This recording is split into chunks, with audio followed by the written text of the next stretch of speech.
The flashbulbs felt like molten iron splashing across my face, searing my skin. I squinted instinctively, but my vision remained a wash of blinding white, populated by ghostly, shifting silhouettes. The reporter's questions assaulted my ears in layers, a flock of bloodthirsty vultures scrambling to peck at my flesh. Ms. Yen, the plagiarism analysis for the Throne of Embers script shows a 90% match. Do you still intend to deny it? Your assistant, Ms. Bella Bai, has already tearfully admitted that you forced her to hand over her ideas. Is your character truly this bankrupt? Mr. Liam Leong, as your boyfriend and co-writer, has publicly stated he is shocked and heartbroken by your plagiarism. How did you manage to deceive everyone around you? Every word was a poison-tipped needle, piercing a heart that, in my past life, had already been riddled with holes. I stood behind the podium, my body trembling uncontrollably. The blood rushing through my veins was a cocktail of the icy chill from my deathbed and the scorching heat of a second chance. I was back. I had returned to the very public execution that had nailed me to the pillar of shame. In my past life, on this day, I stood right here in this same white dress, looking like a pale, powerless idiot. I tried in vain to explain how the comparison charts were taken out of context, how Bella's so-called ideas were just rough concepts I had casually mentioned to her during late-night bouts of insomnia. I screamed until my voice broke that every word of Throne of Embers was the result of 3 years of my blood, sweat, and tears. But no one believed me. Down in the front row, Liam, the man I had loved for 3 years, looked at me with a blend of disappointment, pity, and finality, as if I were a piece of rotting meat beyond saving. Beside him, my assistant Bella, whom I had treated like a sister, was sobbing to the point of fainting. Her fragile, innocent act triggered the protective instincts of everyone in the room. They were the picture-perfect victims, and I was the villainous predator. The two of them had orchestrated this seamless frame-up. They stole every backup on my computer, took the blank authorization forms I had signed, and shoved me onto the guillotine of public opinion. My life went into a tailspin the moment this press conference ended. Investors demanded astronomical fees for breach of contract.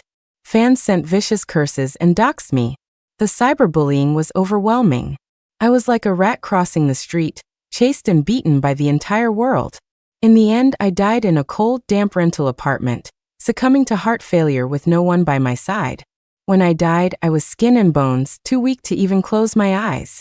Meanwhile, Liam and Bella stepped over my corpse to achieve fame and fortune.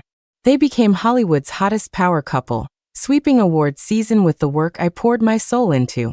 Right now, looking at that pair of adulterous scumbags still playing out their deep emotional drama in the front row, the hatred of 2 lifetimes swelled in my chest, threatening to explode. No, I couldn't lose control. I took a deep breath, the cold air shocking my lungs and bringing instant clarity. The debts of my past life will be collected in this one with interest, but not with tears and screaming. Explanations are the whimpers of the weak. What I needed now was a cold blade. Amid the growing impatience of the reporters, I finally moved. I didn't walk toward the microphone. To everyone's shock, I walked straight to the laptop in the corner, the one set up to display evidence. It contained all the rebuttal materials I had stayed up for nights preparing in my past life. The scattered notes, the version drafts, my final struggle, my useless proof. I opened the laptop. The wallpaper was a photo of Liam and me. In the picture, I looked blissfully happy, while his eyes held a subtle detachment I hadn't noticed before. How ironic. My finger slid across the trackpad, the cursor selecting the entire hard drive. Then, under the gaze of hundreds of eyes, I didn't hesitate. I hit Format. A small progress bar popped up on the screen, the green strip like a greedy snake swallowing my past bite by bite. The love and hate, the trust and betrayal, the days and nights of painstaking work, all vanished into the void. I was clearing out my naive past, I was formatting my weak soul. Finally, I stood up, walked back to the podium, and picked up the cold microphone. My voice wasn't loud, but it was crystal clear, cutting through the noise like a stone dropped into a dead pond. Since you have all already convicted me, I suppose a plagiarist's notes and backups have no value anyway. I paused, my gaze sweeping the room before landing like 2 ice picks on the suddenly pale faces of Liam and Bella. I saw Liam's lips move, as if he wanted to say something, but it was too late. I spoke into the mic, my tone sounding like a judge reading a verdict. I announced that from today on, the screenwriter known as Glimmer is officially retired. You could hear a pin drop. Everyone was stunned by this erratic move. The reporters, aggressive just moments ago, stood with their mouths open, forgetting to snap photos. I watched Liam and Bella's faces turn from pale to iron gray, then to panicked confusion. A cold wave of pleasure rose in my chest. Yes, panic. This is just the beginning. I lowered the mic, adding one final sentence. From now on, I am vanishing from the industry. Consider us strangers. I didn't look at anyone again. I ignored Liam's frantic shout from behind me. I straightened my spine like a proud queen and walked out of the courtroom they had built for me, never looking back as the flashbulbs chased my silhouette. The backstage corridor was long and dim, a stark contrast to the blinding stage. I had only taken a few steps when my wrist was seized by a massive force, tight enough to crush the bone. Wendy, have you lost your damn mind? Liam's voice squeezed through his teeth, laced with suppressed rage and panicked fear. He dropped the heartbroken gentleman act. His handsome face was twisted, eyes bloodshot. I looked at him coldly, at the face I had loved for 3 years. I remembered the arch of his brow, the angle of his smile. I also remembered lying on my deathbed in my past life while he used this same hand to gently tuck me in, while whispering to Bella about how to copy the final episodes from my computer and lock the door so I'd miss the deadline, cementing my reputation as a flake who ran away. His tenderness was always dipped in poison. My voice had zero warmth, like a draft from a freezer. Let go. How can I let go? He was frantic, spitting as he spoke. Do you know what you just said out there? Retired? Easy for you to say. Throne of Embers still has 20 episodes left. What about the investors? The millions in breach of contract fees. Are you paying that, or am I? Are you trying to drag us all down to hell with you? Bella stumbled up behind him, her expensive white Chanel dress wrinkled from running. Her eyes were red, and she grabbed my other arm, her voice trembling with kind reproach. Wendy, how could you be so impulsive? I know you feel wronged and misunderstood, but you can't joke around with the crew's hard work. Liam stayed up so many nights for this show. Look at his gray hairs. How can you bear to let all his effort go to waste? Ha! What a performance. Good cop, bad cop. One using financial threats, the other using moral blackmail. Seamless teamwork, making it seem like I was the unreasonable villain ruining everyone's future. I remembered clearly how, when I was being cyberbullied into a corner in my past life, Liam righteously announced our breakup on Twitter. He wrote a bleeding heart post about how I deceived his feelings and trust, painting himself as the blinded victim. Bella followed up with a passive-aggressive essay lamenting my wasted talent, hinting I was blinded by fame, while positioning herself as the forgiving assistant I had dragged down. They feasted on the fallen genius narrative. Liam became the symbol of justice who cut his losses in time, and Bella became the rising star screenwriter. Looking at their disgusting faces, I suddenly laughed. It was a soft laugh, but sharp as an ice pick, stabbing into their ears and choking off their words.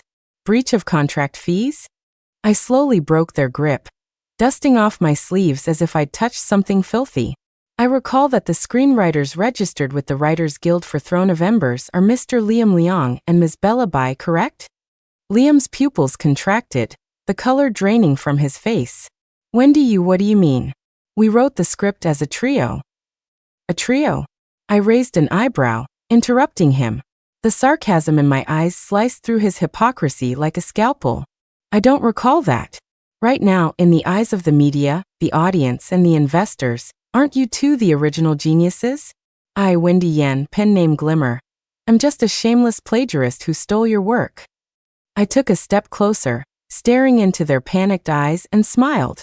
Since that's the case, the obligation to finish the script and fulfill the contract naturally falls to you two geniuses. What does that have to do with a plagiarist dog who's been blacklisted from the industry? Bella's face went paper white. Her lips trembled, unable to form a sentence. She knew better than anyone that the complex world building of Throne of Embers, the subtle foreshadowing, and how the plot lines would weave together for the finale, Only I knew that. They could steal the drafts for the first 40 episodes from my hard drive, but they couldn't steal the finale inside my brain. If they tried to write it, they'd produce absolute garbage. Wendy, don't be like this. We can talk about this. Liam was fully panicked now, his tone softening into the pleading whine that used to work on me. I know you're mad. We were wrong. We apologize, okay? Just calm down. We'll say the retirement thing was just out of anger. Let's go back and discuss. What was there to discuss with two parasites I was about to rip off my skin? I couldn't be bothered to look at them. I turned to walk away, throwing one final sentence over my shoulder to end the standoff. That's your problem. I wish you both a bright future. Behind me, I heard their rapid, chaotic breathing and Bella's suppressed sob of despair. To me, it was the most beautiful symphony in the world. Returning to the rental apartment I had shared with Liam for 3 years, I was hit by the scent of cheap lemon air freshener, his favorite. The walls of the old building were thin. I could hear a baby crying and a couple arguing upstairs. Once, I thought this place was full of life, the cradle of our dreams. Now I saw it for what it was, a dirty cage that had trapped me for 3 years. The massive Interstellar poster on the wall was a limited edition I had queued overnight to get for him. The rows of screenwriting books were ones I hunted down in used bookstores, highlighted in red, forcing him to read. Even the expensive Burberry shirt he was probably wearing right now was a gift I had saved for months to buy for his birthday. I used to think giving everything was the meaning of love. Now I understood that to a parasite, your generosity is just nutrition to be sucked dry. Without a word, I dragged several huge woven moving bags from the closet. Like an emotionless cleaning robot, I began to purge. I opened the wardrobe and grabbed every piece of clothing that smelled like him, stuff I bought, stuff he bought, and stuffed it violently into the bags. He didn't actually own much. In this house, I paid the rent, the utilities, the groceries. He always said a man should focus on his career and not be distracted by domestic trifles, and that I was his solid rear guard. What a joke. I was his harbor, and he drilled a hole in my hull. 2 hours later, I dragged the heavy bags to the fire escape at the end of the hall and piled them up like trash. Then, I took out the new phone and SIM card I had bought on the way home and sent one final text to Liam. Your junk is in the hallway. Pick it up in 30 minutes or I treat it as industrial waste. My old phone immediately started ringing like crazy, Liam flashing on the screen. I didn't hesitate. I dragged his contact to the blacklist, turned off the phone, pulled out the SIM card that held so much humiliation, snapped it in half, threw it in the toilet, and flushed. The swirl of water took it all away. Peace at last. I went back to the empty room and started packing my own things. My luggage was simple, clothes and stacks of thick notebooks. At the bottom of a box filled with old journals, my fingertips brushed against something hard and cold. A palm-sized, dark blue velvet box, worn at the edges. This was one of the few things my father left me. My father, Victor Yen, was once a legend in the screenwriting world, a titan. But when I was 10, he vanished. Everyone said he had writer's block and couldn't handle the pressure, so he exiled himself. My mother died of depression shortly after. I grew up an orphan, scraping by on a meager inheritance and handouts from relatives. In my past life, consumed by grief and then my blind love for Liam, I had almost forgotten this box existed. Until now. Death had stripped away the unnecessary emotions, allowing me to finally examine the legacy I had ignored for over a decade. My hands trembled as I opened it. No yueli. Just 2 things on the blue velvet. An old-fashioned brass key glowing with a dull luster, and a stiff, yellowed business card. Engraved on the key in fine script. Safe deposit box, Swiss bank. The card was minimalist. No company name, no title.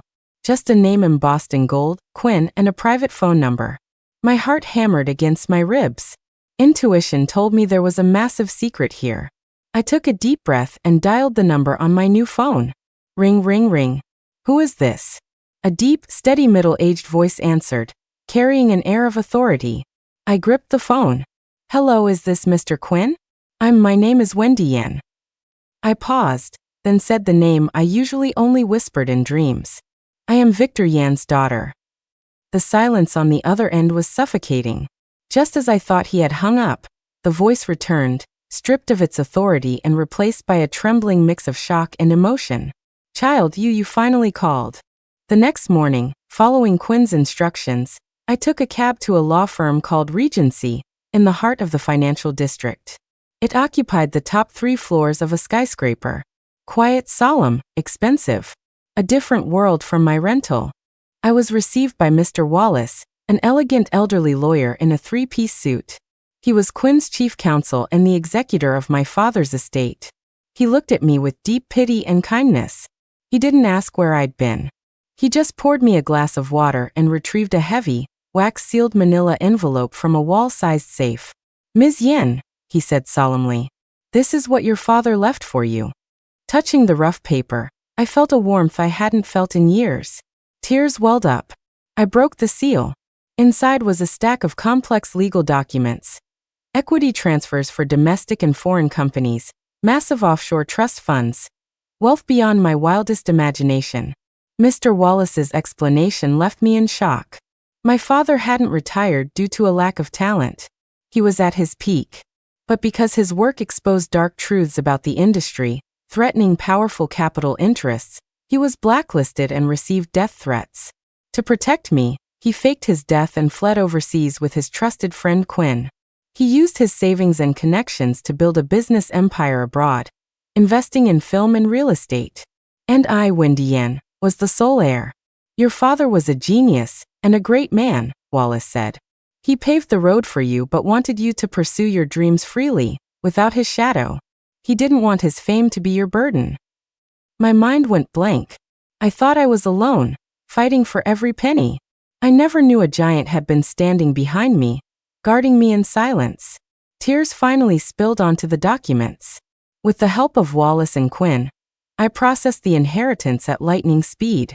Standing before the heavy metal door of a safety deposit box in a bank in Zurich, holding the brass key, it still felt like a dream. Click. The door opened. No gold bars. Just 5 black archive boxes, A4 size. I opened the top one.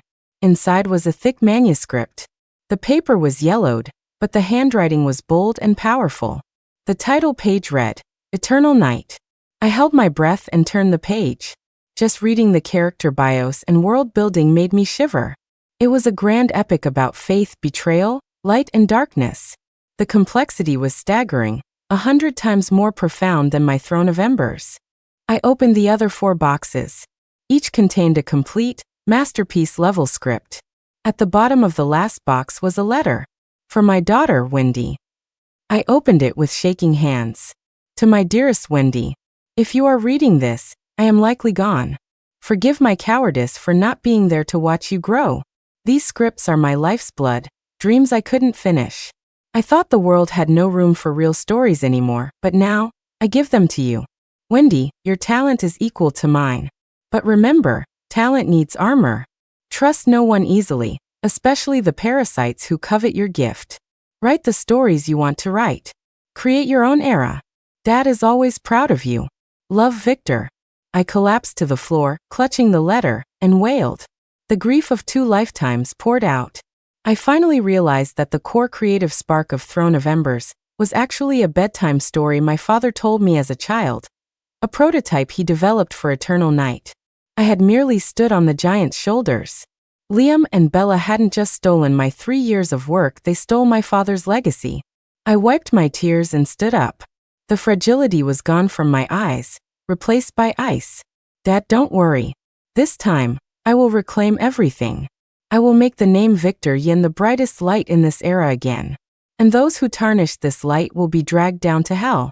While I was counting my inheritance by Lake Zurich, Liam and Bella were living a nightmare back home.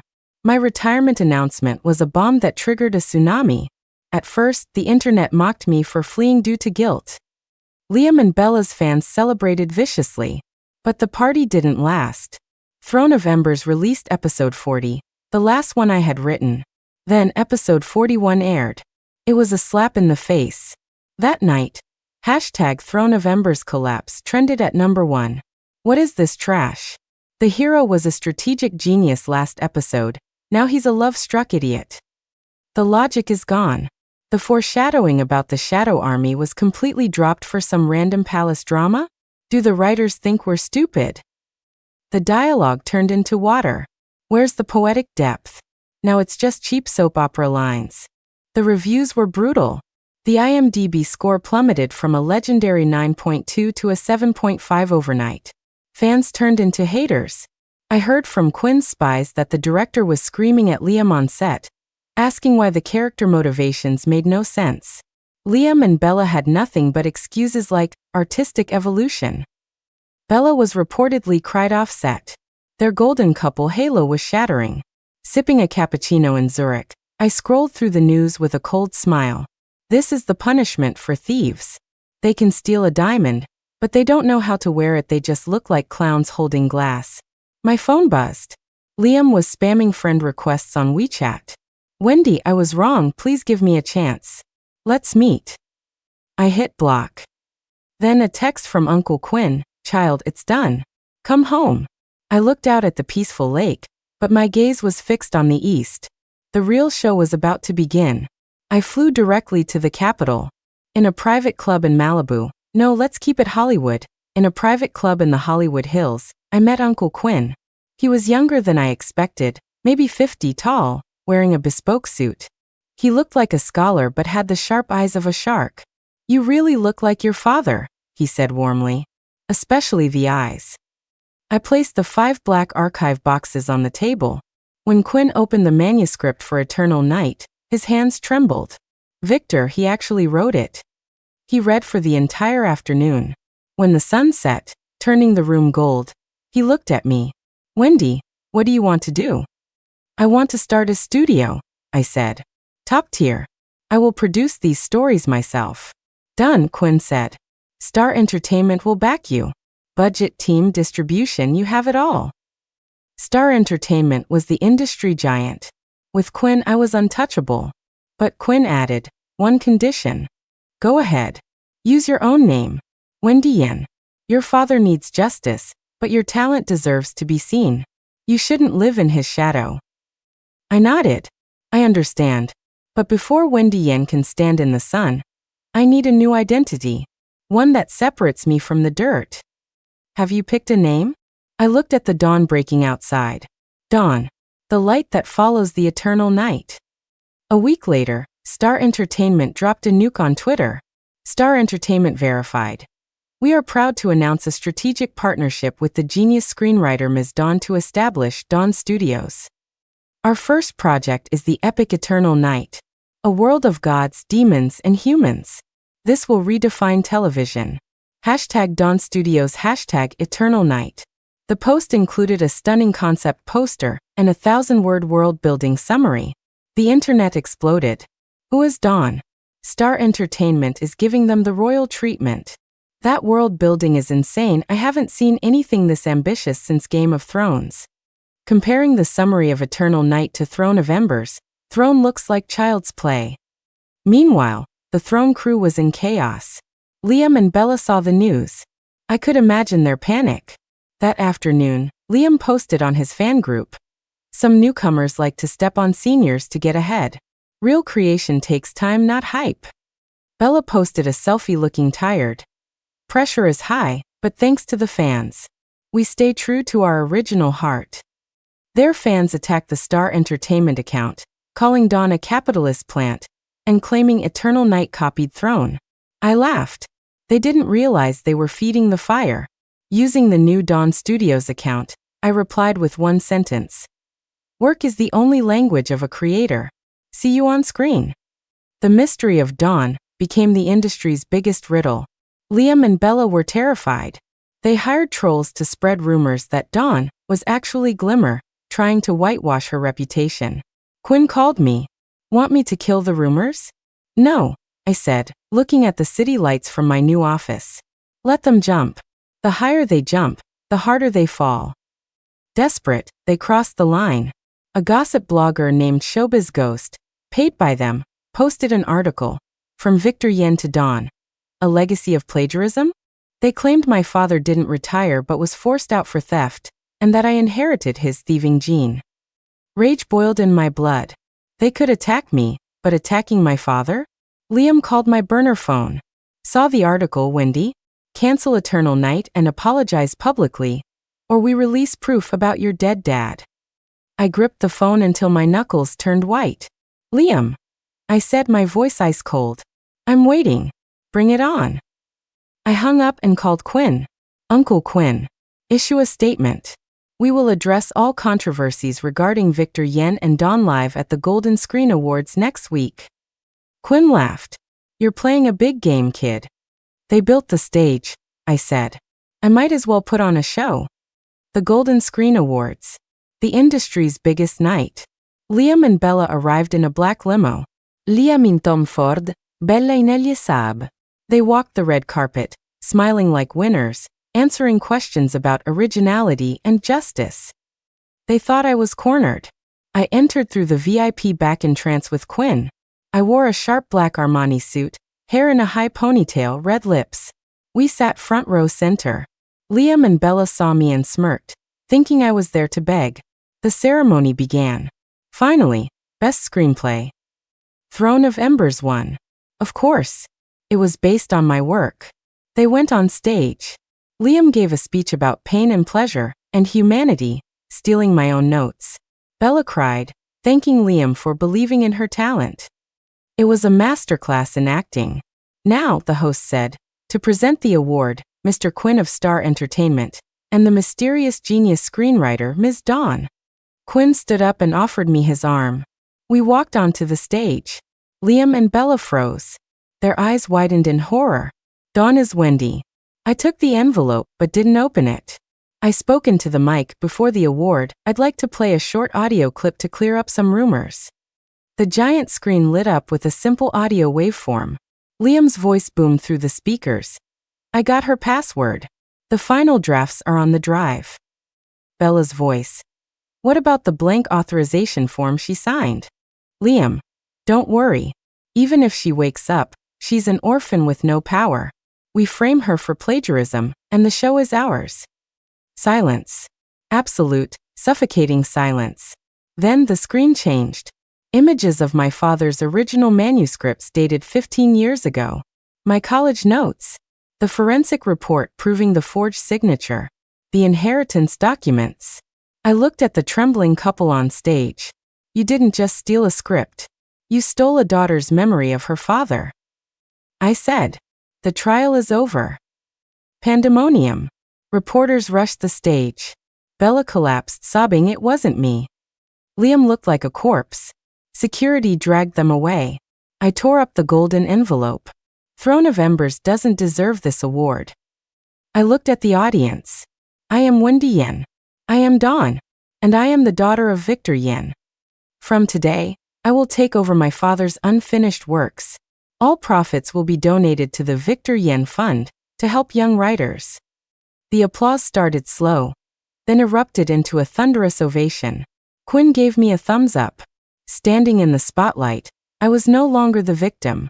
They say the night gave me dark eyes, but I used them to seek the light. I said to the cameras. My story has just begun.